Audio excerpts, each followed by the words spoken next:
it fully understands what remains unanswered. Holding a witness in contempt is a serious thing, and it should be rare. But the contempt power exists for precisely this circumstance. Oversight is not a courtesy this committee extends or a favor a former official grants us. It is a constitutional obligation. And when voluntary cooperation ends, Congress must be able to compel compliance with its lawful demands. That is Congress's compulsory instrument. A subpoena is not an invitation. A subpoena with no consequence is not a subpoena, it's a suggestion. Seeking the truth is not a witch hunt. Accountability is not vengeance. Accountability is what stands between the American people and a repeat of the mistakes and the very real consequences of the past. Senator Peters, you are recognized. Thank you, Mr. Chairman. The Senate Homeland Security and Government Affairs Committee has a long and very proud history of conducting serious bipartisan oversight on behalf of the American people. Democrats and Republicans have worked together to follow the facts, compel information, and hold both Democratic and Republican administrations alike accountable. That work depends on the credibility of this committee. It depends on the legitimacy of our investigations and a recognition by witnesses, courts, and the public that Congress is exercising its powers dutifully. The contempt resolution before us today puts all of that at risk. Following a one-sided investigation and a rushed process that has repeatedly excluded the minority and other members of this committee, the chairman is now asking the committee to take a vote that could harm our ability to conduct future investigations and disregards constitutional protections long recognized by the U.S. Senate, all without making a reliable case that there is a legal basis for holding Dr. Fauci in contempt. Let's be clear, this resolution will not provide the committee with any additional information or compel Dr. Fauci to provide answers to our inquiries. Criminal contempt is punitive. It does not compel a witness to answer questions or produce the documents we'd all like to see. What it will do is create a damaging precedent that future witnesses will use to resist legitimate congressional oversight and weaken this committee's ability to compel testimony. For decades, the Senate has maintained that a witness must appear before a committee even when that witness intends to invoke the Fifth Amendment. Senate committees have been able to defend that position in the courts because both Democratic and Republican chairs have consistently recognized and respected the constitutional rights of witnesses when they appear. And when a witness refuses to voluntarily appear, that principle leaves the Senate on very strong ground to compel their appearance and, where necessary, in rare instances, make referrals for criminal contempt. If this committee now seeks to punish a witness for asserting their constitutional protected Fifth Amendment rights, future witnesses will argue that appearing before Congress exposes them to punishment regardless of whether they comply with the subpoena and invoke a constitutional protection. They will point directly to this vote as a justification for refusing to appear at all. That would make it harder for this committee and every committee in Congress to compel testimony in future investigations. The chairman has also suggested he may attempt to refer this matter to the Department of Justice without approval of the full Senate. That would be even more dangerous and widely unprecedented move. No individual senator and no committee speaks for the entire Senate as a whole. The Senate's institutional powers belong to the full body. Allowing one chairman to unilaterally assert those powers would invite future chairs in both parties to bypass the Senate whenever they cannot secure the support of their colleagues. This investigation has been one-sided from the beginning. The minority has been excluded from witness interviews and full access to committee records. And information has been selectively released to support conclusions that the chairman reached years ago. A process that lacks bipartisan participation and seeks to confirm predetermined conclusions, it does not strengthen congressional oversight. It makes our work to conduct oversight more challenging and less likely to withstand scrutiny. This committee should not damage its future investigative authority to advance the chairman's years-long campaign against a single individual. It is not just what we investigate that matters, and that really matters what we investigate, but it's also how we conduct those investigations. That matters too. So I urge my colleagues to protect this committee, protect the Senate's institutional powers, and oppose this resolution. Thank you, Mr. Chairman. Despite minority statements to the contrary, this investigation has been conducted with unparalleled transparency. Thousands and thousands of documents have been put up for review from the minority. You have to request a password. They've been informed of that. Not one Democrat has requested a password to look at any of the documents. So there is transparency. They're just not interested in reviewing the documents. Mr. Chair? I'm sorry, didn't mean to interrupt. Hassan. I just also want to take a moment to address today's contempt resolution vote. There is a real need for a serious bipartisan examination into what went well and what went wrong during our country's response to the pandemic. But that's not what we saw last week in this committee.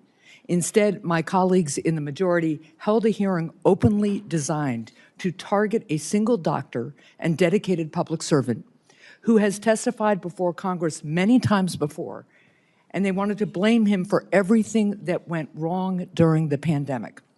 The goal was clear, and I want to emphasize this. The goal was to wait for Dr. Fauci to make any kind of misstatement and then have a weaponized Department of Justice file criminal charges for that new statement that would not have been covered by the pardon, leaving Dr. Fauci little choice but to invoke his constitutional right to not walk directly into a trap.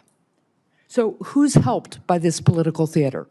It's certainly not this committee, which now goes without answers to the important questions about our pandemic response that would help us prepare for future pandemics. It's certainly not parents who are not seeing any action to reverse the devastating cuts to the Affordable Care Act and Medicaid that kicked them off their health insurance. It's certainly not our children who are seeing no pushback or hearings in this committee on the baseless attacks on science and vaccines coming from Senator Robert F. Kennedy Jr. and his administration. Sadly, this is gamesmanship, and it represents everything wrong with Congress, which under this majority is clearly not focused on the priorities of the American people.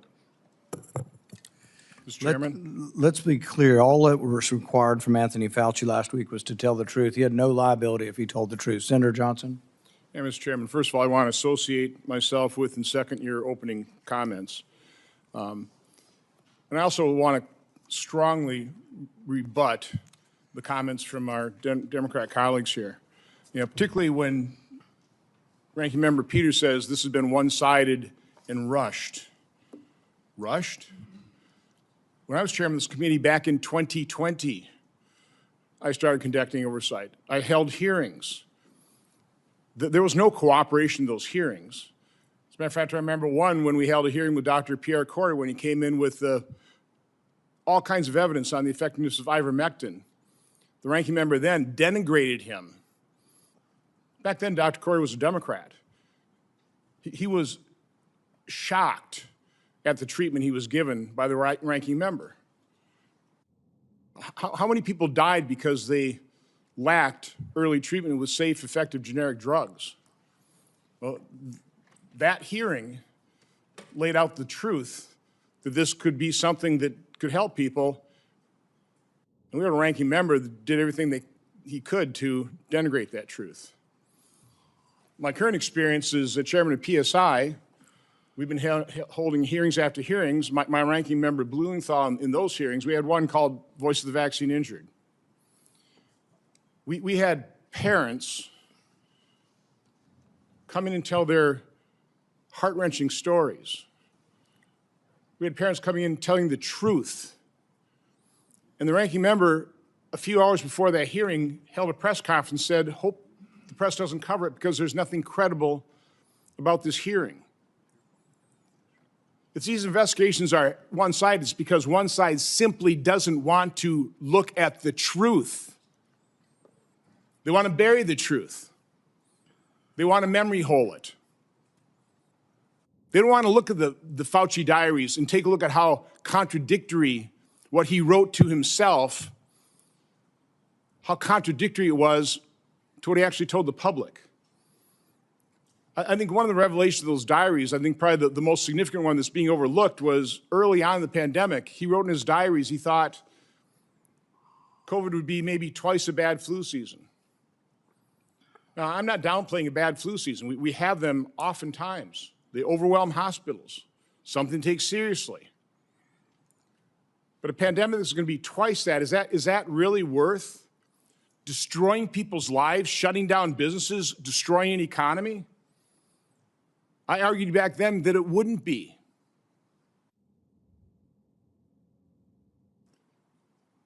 It's been 6 years since the pandemic began. We have not had a reckoning of what happened. Last Wednesday's hearing was an excellent hearing from a standpoint of legitimate questions being raised, legitimate questions the American people want answers to, legitimate questions that some of them only Anthony Fauci, Saint Fauci, Mr. Science could answer. And even though we have quotes of him saying, I'm not afraid of any oversight committee, I'm happy to talk to any oversight committee, I have nothing to hide, that's not the position he took last Wednesday. What he displayed last Wednesday was contempt for Congress, contempt for this committee, contempt for our investigation, the same contempt that our ranking members have shown for the diligent oversight and the exposing of the truth that I've been undertaking for 6 years. There's nothing rushed. It's been one-sided, but not because we haven't reached out, not because we haven't involved the other side. The other side, like way too many Americans, have just closed their eyes, covered up their ears, and refused to look at the truth. I am definitely going to vote yes on contempt of Congress. And my investigation has just begun. We've invited Dr. Fauci for a transcribed interview. Okay, he doesn't want to do it in front of the American public. Come in front of our committee. We'll go through detail and detail. You say you have nothing to hide. Good, we'll do it behind closed doors. We'll transcribe it. That's only one of the interviews we'll be conducting. So again, no, last week's hearing just began the accountability. There's a lot more accountability that's required. Thank you, Mr. Chairman. The committee will now proceed to consideration of an original Mr. Chairman. resolution. We're going to continue the debate once we get on it. There's going to be time for everyone to speak. The committee will now proceed to consideration of an original resolution authorizing the President of the Senate to certify to the United States Attorney for the District of Columbia the committee's report concerning Dr. Anthony Fauci's refusal to answer questions required by committee subpoena. Mr. Chairman, I move the motion is to be tabled. This motion to table is intended to avoid accountability. We only have one question, whether to hold a witness responsible for his contempt towards Congress. The witness had many chances to answer the questions pertinent to our investigation, and he made his decision 111 times. I will oppose this motion and urge my colleagues to do the same. The clerk will call the roll. I want to comment on the motion, Mr. Chairman. Mr. Chairman, I move to table this resolution until the chairman commits to abiding by the Senate rules, practice, and laws that address contempt of Congress. Under the Senate rules, longstanding practice, as well as the U.S. Code, following a committee vote, the full Senate must vote to determine whether to refer a resolution of contempt of Congress to the Department of Justice. The Senate as a body, not an individual member, must make that decision. Given that Chairman Paul has indicated he may attempt to bypass this process, which is required by Senate rules and precedent, members of this committee should move to table this resolution until we can be assured by the chairman that he will not take action that weaken the Senate's and this committee's ability to conduct oversight in the future. The clerk will call the roll. Second the motion. Senator Johnson. No. Senator Langford. No. Senator Scott. No. Senator Hawley. No. Senator Moreno. Senator Ernst. Senator Moody. Senator Peters. Yes.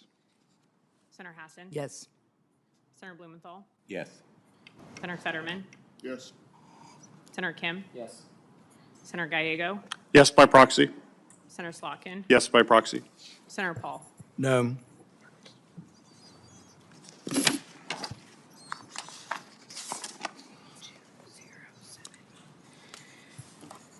Mr. Chairman, on the vote of those present, the yeas are 5, the nays are 8. On the vote by proxy, the yeas are 2, the nays are 0. On this vote, the yeas are 7, the nays are 8, and the motion is not agreed to. Mr. Chair? Senator Hassan. I move to table consideration of this resolution until the chairman invites the views of legal experts who can speak to the constitutional questions and legal authorities Chairman Paul has raised in his contempt of Congress resolution. This resolution should be tabled until our committee can hear from independent experts about the applicability of the Fifth Amendment and other constitutional considerations raised by the chairman's actions. This motion is intended to avoid accountability. I will oppose this motion and urge my colleagues to do the same. Press the roll call. Clerk will call the roll. Senator Johnson. No. Senator Langford. No. Senator Scott. Nope. Senator Hawley. No. Senator Moreno. Senator Ernst. Senator Moody. Senator Peters. Yes. Senator Hassan. Yes. Senator Blumenthal. Yes. Senator Fetterman. Aye. Senator Kim. Yes. Senator Gallego. Yes, by proxy. Senator Slotkin. Yes, by proxy. Senator Paul. No. Mr. Chairman, Senator Mr. Chair, Blumenthal. Let's hear the vote first. on the vote of those present, the yeas are 5, the nays are 8. On the vote by proxy, the yeas are 2, the nays are 0. On this vote, the yeas are 7, the nays are 8, and the motion is not agreed to. thank you, Mr. Chairman. Senator Blumenthal.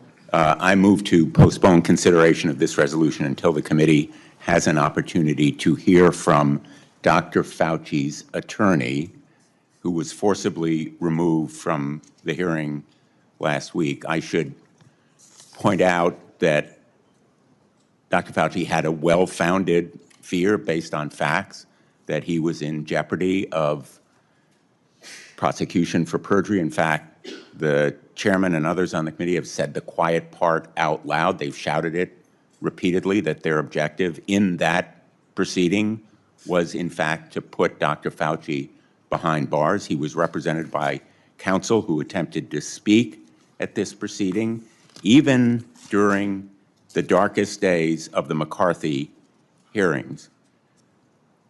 Counsel were allowed to speak. We denied that opportunity to Dr. Fauci, and we should hear from his counsel before we move on this motion so that we can hear his side of the legal argument here. And I would simply predict, Mr. Chairman, based on the long history of assertion of self-incrimination rights, that there is virtually no chance that a court would actually approve any contempt because he had a well-founded fear of self-incrimination, which entitled him to invoke the Fifth Amendment, and we should hear from his counsel. I ask for a roll call vote. Even when the Fifth Amendment is appropriately taken where no pardon exists, the Fifth Amendment doesn't allow you to testify on the other side of the question. Basically, you are allowed not to self-incriminate, but you're not allowed to say, oh, I'm not going to self-incriminate, but then I'm going to condemn the committee and the investigation. So he attempted to do that in his opening statement, which courts have looked poorly upon, trying to have it both ways, and allowing the attorney to take the positive role of saying, this is what he would have said had he spoken, but he's not going to speak, also doesn't fit in with the history of the Fifth Amendment. So I will move to table. Mr. Chairman? Mr. Chairman? I will oppose tabling the tabling motion. Mr. Chairman, just to Yes. clarify, what's the name of the attorney? The attorney could be of Dr. Fauci's choice, as I recall. No, the His attorney name- that you're his name speaking of. was, But you said you want to hear from the attorney. What's the name of the attorney you want to hear from? I think it was David Scherdler. Mr. Scheller. Okay.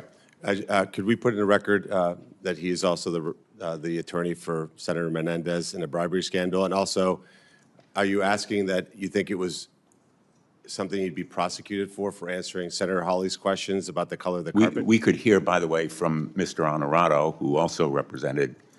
But you think there was jeopardy in answering questions? What's the color of your tie? What's the color of the floor? What's the color of the room? The format of the hearing and the responses and who would be there could be determined by the committee. All I'm asking is that we postpone this motion until we hear from an attorney of Dr. Fauci's choice representing his Fifth Amendment rights. And to respond to Senator Paul, there is well-established precedent that witnesses have their attorneys hear, make statements before the committee, even during the McCarthy hearings.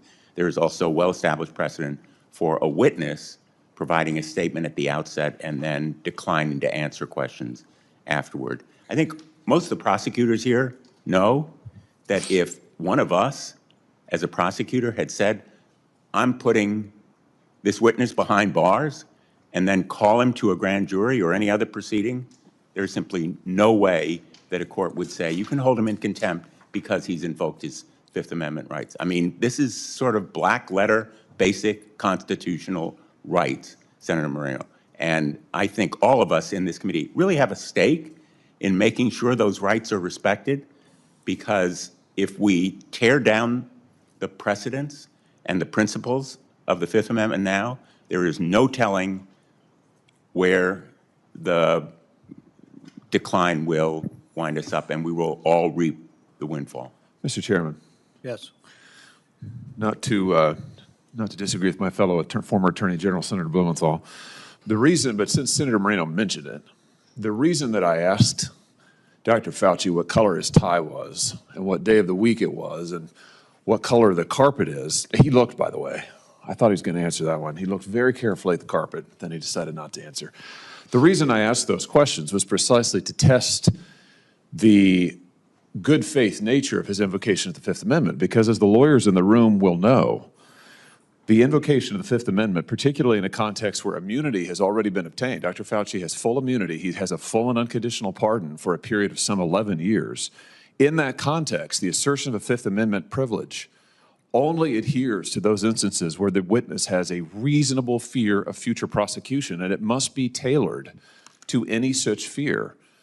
And the fact that he wouldn't answer questions about the tie he was wearing or the color of the carpet or the day of the week, Senator Paul asked him about, did he have a folder in front of him? He wouldn't answer that. Betrays the fact that his invocation of the Fifth Amendment wasn't tailored to anything. It was a predetermined, premeditated design to evade this committee's questions on any subject, including emphatically those for which he has a pardon. And the United States Supreme Court has been clear for over a century, dating back to 1896, that when a witness has received immunity, he may not stand upon his privilege. And multiple courts of appeals from the United States, including the United States Supreme Court in the Castigar case, has says that, I'm going to quote now, a witness must reasonably believe that his statements could be used in criminal prosecution or could lead to other evidence that might be so used. The court has also said that the danger must be real and appreciable. It must not be one of imaginary and unsubstantial character. All that to say that I think it's pretty clear, given Dr. Fauci's 111 invocations of the Fifth Amendment, including questions that he could have no fear of prosecution on. He's not going to get prosecuted for the color of his tie.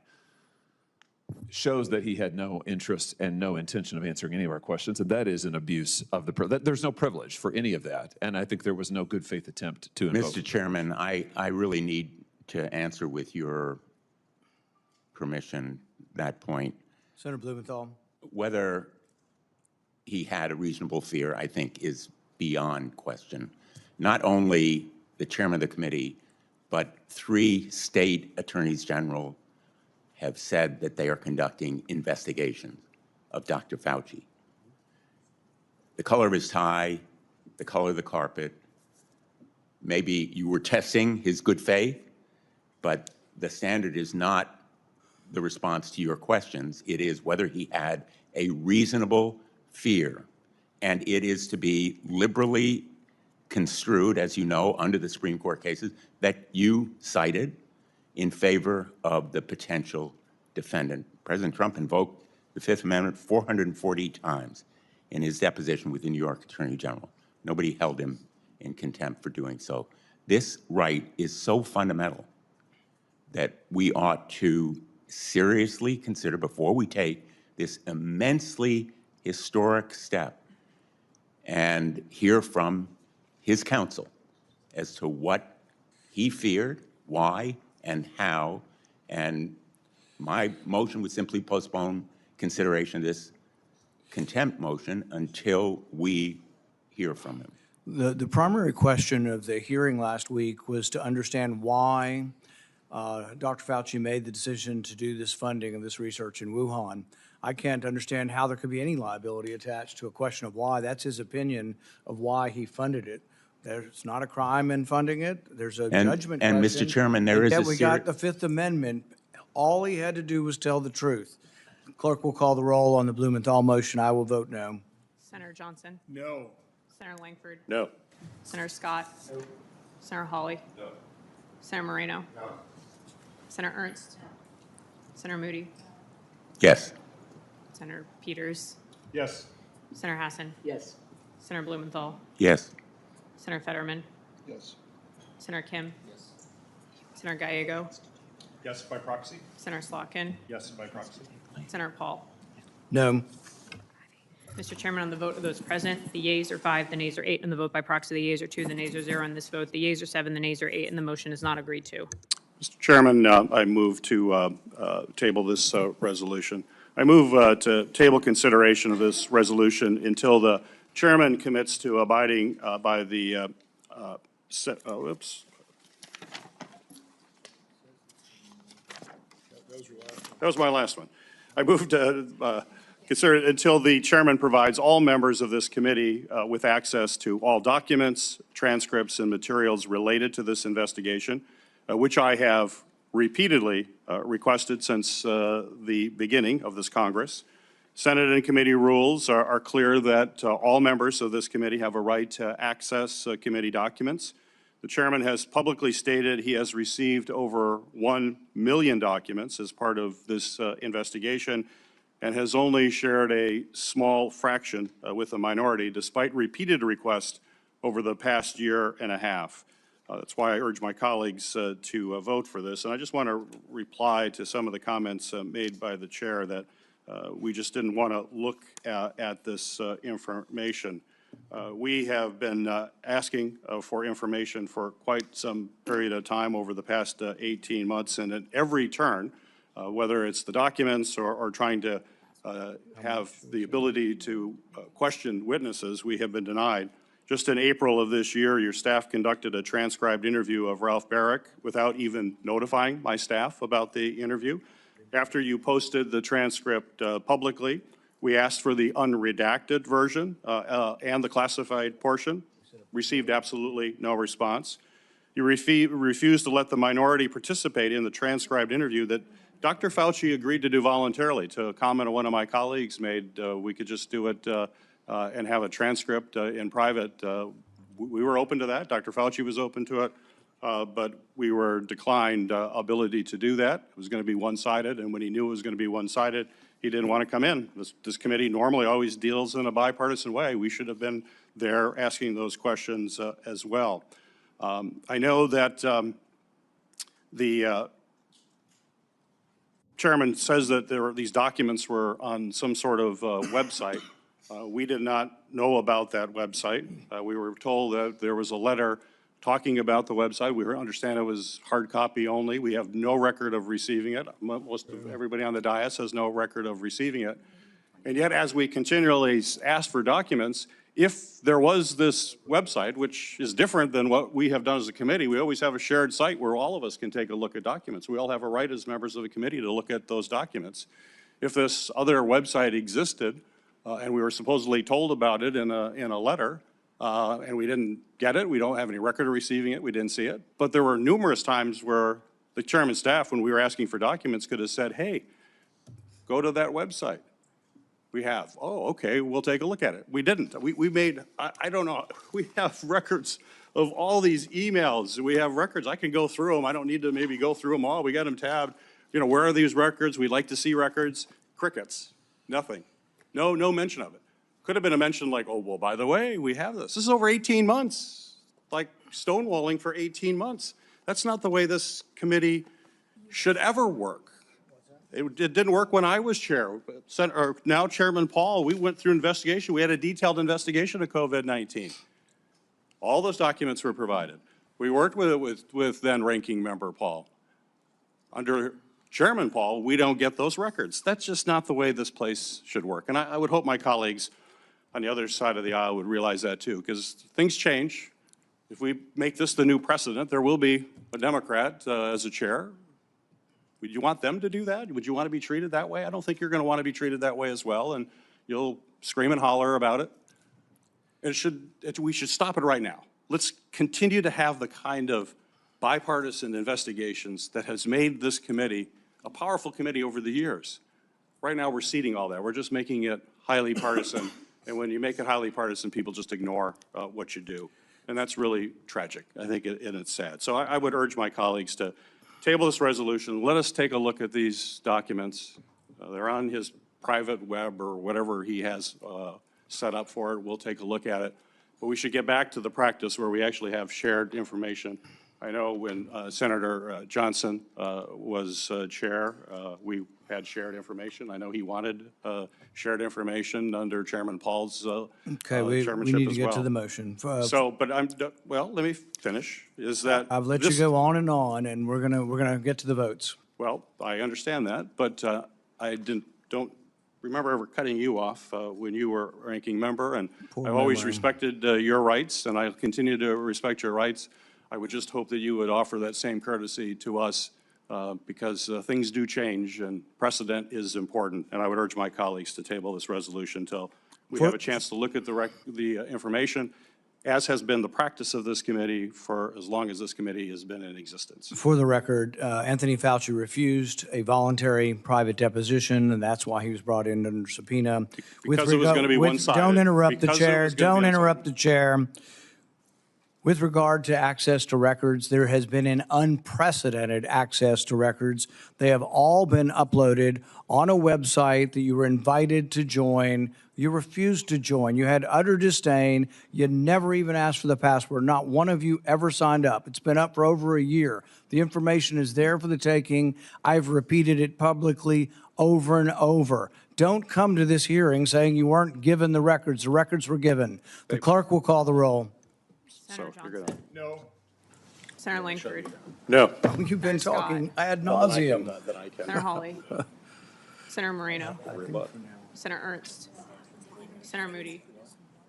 Senator Peters. Yes. Senator Hassan. Yes. Senator Blumenthal. Senator Fetterman. Senator Kim. Senator Gallego. Yes, by proxy. Senator Slotkin. Yes, by proxy. Senator Paul. No. Mr. Chairman, on the vote of those present, the yeas are 5, the nays are 8. On the vote by proxy, the yeas are 2, the nays are 0. On this vote, the yeas are 7, the nays are 8, and the motion is not agreed to. Seeing no Chairman. other motions, the question is on reporting of an original resolution. Mr. Chairman, I regarding have contempt. a motion. Mr. Chairman. We will entertain more motions, but the discussion has become dilatory, and so the discussion. I have one more motion, Listen Mr. to Chairman. my ruling. The discussion will be for 2 minutes. You will have 2 minutes to present your motion. Senator Blumenthal. Thank you, Mr. Chairman.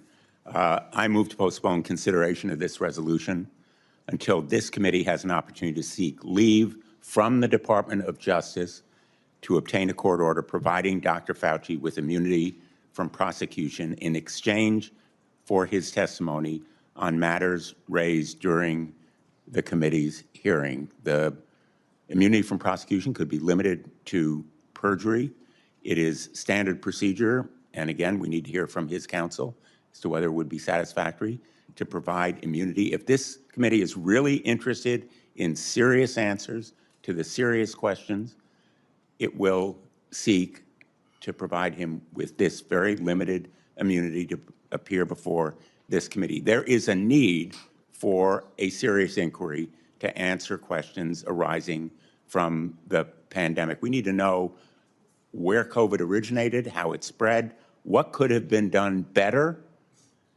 We need to hear not only from Dr. Fauci, but from others in the course of a bipartisan, nonpartisan inquiry, perhaps through a commission where, again, Dr. Fauci could testify, a 9/11 type commission. But this kind of show trial is no way to elicit the important information that the country needs to know. So I ask that we postpone consideration of this resolution until we can give Dr. Fauci the kind of legal protection against self-incrimination that he needs. The clerk will call the roll. Senator Johnson? No. Senator Langford? No. Senator Scott? Nope. Senator Hawley? No. Senator Moreno? Still no. Senator Ernst? Senator Moody? Senator Peters? Yes. Senator Hassan? Yes. Senator Blumenthal? Yes. Senator Fetterman? Yes. Senator Kim? Yes. Senator Gallego? Yes, by proxy. Senator Slotkin? Yes, by proxy. Senator Paul? No. Mr. Chairman, on the vote of those present, the yeas are 5, the nays are 8. On the vote by proxy, the yeas are 2, the nays are 0. On this vote, the yeas are 7, the nays are 8, and the motion is not agreed to. Mr. Chairman, I'd like to, Mr. Chairman, without objection, I'd like to enter into the record all of the copies of emails that we sent to your staff asking to have access to information. And you will see in these emails there's either absolutely no response or no way to understand that there's a separate email or a separate place somewhere where we can get an email. Certainly, I'll put these in the records without objection. Certainly would be open to see any emails that actually told us about this. We can't find any in any of our electronic records, and we'd be open to seeing that, but I would like to do this without objection. Without objection. Seeing no other Mr. Chairman, motions, the Mr. Chairman, question is on Mr. reporting of Chairman, an original pursuant to Committee resolution Rule 6B, regarding. if I may, Mr. Chairman. Go ahead. Seeing no other motions, the question is on reporting of an original resolution regarding contempt of Congress. The clerk will call the roll. Senator Johnson? Yes. Senator Langford? Aye. Senator Scott? Yes. Senator Hawley? Aye. Senator Moreno? On behalf of the millions of people harmed by Anthony Fauci, resoundingly yes. Senator Ernst? Aye. Senator Moody? Aye. Senator Peters? No. Senator Hassan? No. Senator Blumenthal? No. Senator Fetterman? No. Senator Kim? No. Senator Gallego? No by proxy. Senator Slotkin? No by proxy. Senator Paul? Yes. Mr. Chairman, on the vote of those present, the yeas are 8, the nays are 5. On the vote by proxy and for the record only, the yeas are 0, the nays are 2. On this vote, the yeas are 8, the nays are 5, and the motion is agreed to. Mr. Chairman, pursuant I to haven't committee rule. recognized you. Mr. Chairman? We've had ample remarks on this. The chair will limit remarks to 2 minutes. I will give you another chance to state your opinion, which has been amply stated. You have 2 minutes.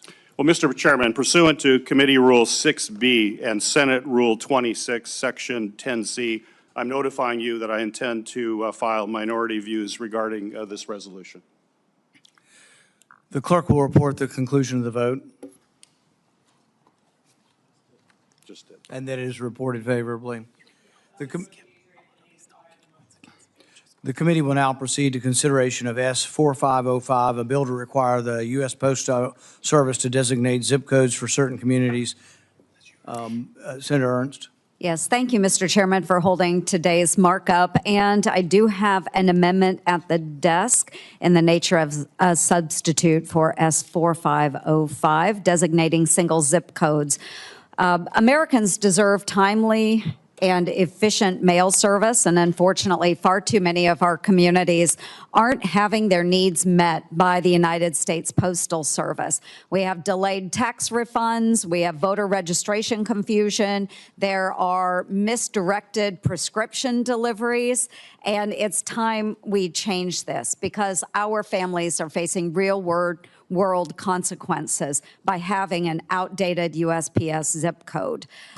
So these folks aren't minor inconveniences. They are affecting our families. Now, cities can appeal to the U.S. postal system for changing their zip codes. And most often, the answer is no to those communities. And unfortunately, the process is not transparent, and they can only appeal these no's every 10 years. And so we have communities like Urbandale, Iowa, where families, our medical centers, and our schools are not receiving their mail or have to send someone to a post office a community over to collect their misdirected mail. This is not acceptable, and it is time for Congress to act.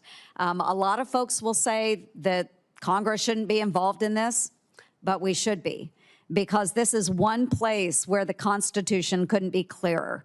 Article 1, Section 8, Clause 7 says Congress has the power to establish post offices and post roads. In other words, fixing postal problems is one of the jobs that we are actually supposed to do. The USPS has not been doing its job, and so it's time for Congress to step in and fix these zip code boundaries.